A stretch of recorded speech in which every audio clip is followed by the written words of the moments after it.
Hello, my lovely students. I hope you all are doing good. Today I am going to teach you the remaining part of the chapter, that is the luncheon from your English book. So, without getting any further delay, let's get started. Next, he orders some champagne, but the narrator drinks water due to expense. Next, she asks for some giant asparagus. Then she asks for some coffee and ice cream. She also accept an Italian peach. तो उसके बाद क्या होता है कि ये जो है वो कैवियर ऑर्डर करती है. तो जो नरेटर है उसको ये टेंशन रहता है, उसके पास जो है वो उतना कुछ एफर्ट नहीं कर पा रहा था और सोच रहा था अगर वो बिल जो है वो मतलब कुछ ज़्यादा ही आ गया तो वो उसको पे कैसे करेगा. तो ये जो है वो ऑर्डर पे ऑर्डर दे रही थी. Caviar, then champagne, then asparagus, then coffee, ice cream, Italian peach. तो ये सब जो है वो खाई जा रही थी, मंगाई जा रही थी और बार बार वो एक ही बात बोल रही थी, I don't eat, I never drink anything for luncheon, I never eat anything for luncheon. ये कुछ ऐसे बोल रही थी लेकिन वो खाती थी सब चीज़. और ये जो नरेटर है वो डर के मारे कुछ खा नहीं रहा था कि जो अगर वो खाएगा तो बिल जो है वो हाई आ जाएगा. तो उसके बाद ये होता है, madam wants to know if you have any of those giant asparagus. I asked the waiter, I tried with all my might to will him to say no. मतलब जैसे ही वो वेटर आता था वो बोलता था कि आपको कुछ और चाहिए, तो ये जो डायरेक्टर था वो मन ही मन ऐसा सोचता था कि ये क्यों आ गया. फिर वो जो लेडी है वो ऑर्डर देती थी कुछ, तो ये मन ही मन सोचता था कि भगवान करे वो जो वेटर है वो बोलते कि नहीं मैडम हमारे पास वो नहीं है. तो ये सुन के जैसे कि मान लो वो वेटर बोला कि नहीं है तो ये नरेटर को बहुत ज़्यादा वो जो है वो हैप्पी कर देगा, लेकिन ऐसा कभी होता नहीं था. वेटर के पास कुछ ना कुछ रहता ही था खिलाने को. आई am not in the list Hungary my guest side but if you insist I don't mind. तो वो जो वेटर आता था वो बोलता था मैडम आप ये खाइएगा. तो जो गेस्ट थी लेडी उसको खाने का तो मन रहता था. वो क्या बोलती थी, मुझे ज़्यादा भूख तो नहीं है लेकिन आप मुझे इंसिस्ट कर रहे हो, फोर्स कर रहे हो, तो I don't mind having some asparagus. तो मुझे मतलब माइंड ही नहीं करना है कि मुझे एस्प्रेगस खाना है कि नहीं खाना है. इतना फोर्स कर रहे हो तो मैं ज़रूर खाऊंगी. तो फिर वो उसको ऑर्डर देना पड़ता था नरेटर को. We waited for the asparagus to be cooked. ये लोग वेट कर रहा था कि एस्प्रेगस कब कुक होगा. और जैसे ही वो जो टाइम पीरियड था आने का एस्प्रेगस का, तो नरेटर जो है वो बहुत ज़्यादा पैनिक हो रहा था, बहुत ज़्यादा डरा हुआ था. It was not a question now how much money I should have left over the rest of the month. इसको ये टेंशन हो रहा था कि पता नहीं ये सब पे करने के बाद मेरा मंथ कैसे चलेगा, कुछ पैसा बचेगा कि नहीं बचेगा, क्योंकि ये फ्रेशर था. But whether I had enough to pay the bill. और क्या मेरे पास इतना पैसा भी रहेगा जो मैं बिल भी पे कर दूँ. It would be mortifying to find myself 10 francs short and be obliged to borrow from my guest. और कहीं ऐसा ना हो कि बिल जो है मैं आधा ही पे कर पाऊँ और पैसा ख़त्म हो जाए, उसके बाद जो गेस्ट है वो लेडी मुझे उससे मांगना पड़े, और ये काफ़ी इंसल्ट वाली बात हो जाएगी. I made up my mind that I would put my hand in my pocket and with a dramatic cry startup and से it had been picked.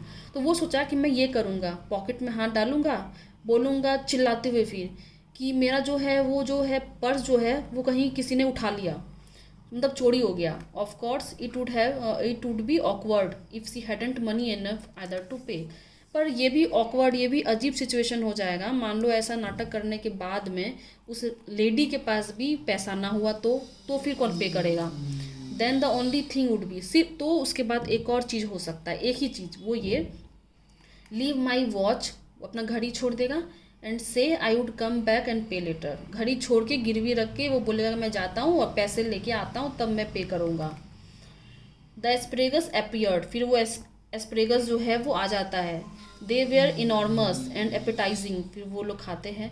I was the woman thrust them down her throat in large mouthfuls and in my polite way I discoursed on the condition of the drama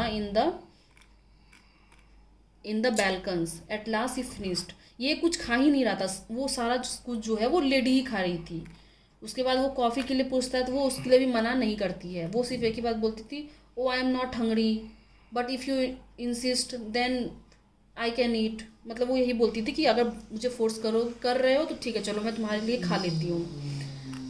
then terrible thing happened. While we were waiting for the coffee the head waiter came up to us bearing a large basket full of huge peaches. जैसे ही वो लोग बैठे हुए थे, जो waiter है वो आता है एक बास्केट लेके, बड़ा था, जिसमें कि बड़े बड़े साइज़ के पीच थे. They had the blush of an innocent girl. They had the rich tone of an Italian landscape.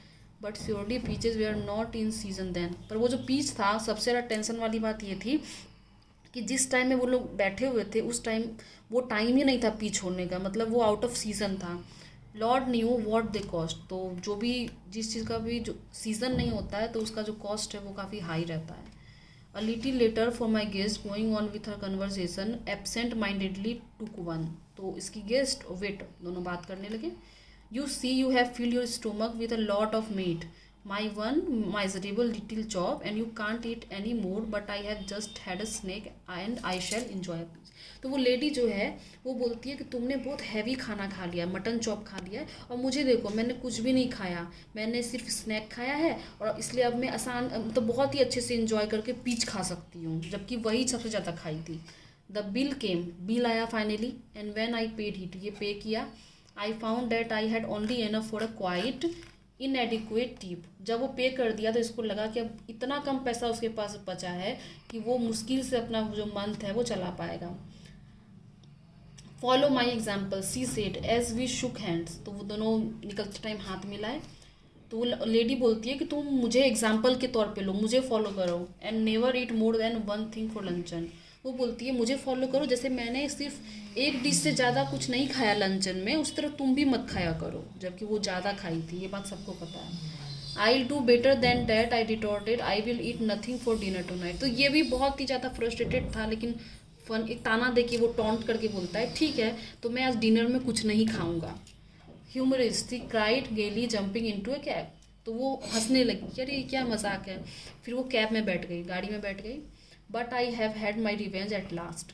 पर इसको इतना था अभी जब वो लोग सामने बैठे हुए थे कि इतना उसको तसल्ली था कि उसको अपना रिवेंज मिल गया. तो रिवेंज ये था कि in the end he feels that he had his revenge because she now weighs nearly 300 pounds. That's why he doesn't recognize her at the theatre.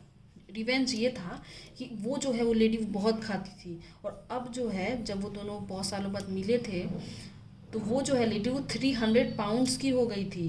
इसीलिए स्टार्टिंग में वो नैरेटर जो है उस लेडी को नहीं पहचान पाया. इतने साल के बाद जो मिला वो नहीं पहचान पाया क्योंकि वो पहले से बहुत ज़्यादा हेल्दी हो गई थी, ओवर साइज्ड हो गई थी वो. तो यही उसके लिए काफ़ी खुशी वाली बात थी कि चलो वो इतना खा रही है, मेरा इतना पैसा बर्बाद की, चलो उसका हेल्थ जो है वो बढ़ गया कम से कम, तो उसको तसल्ली था. I think this video will be helpful for you. I will upload the question and answer of the chapter 2 on the website, so please check it. And that's all for today. We will meet in our next video. Till then, stay safe, stay home, good luck.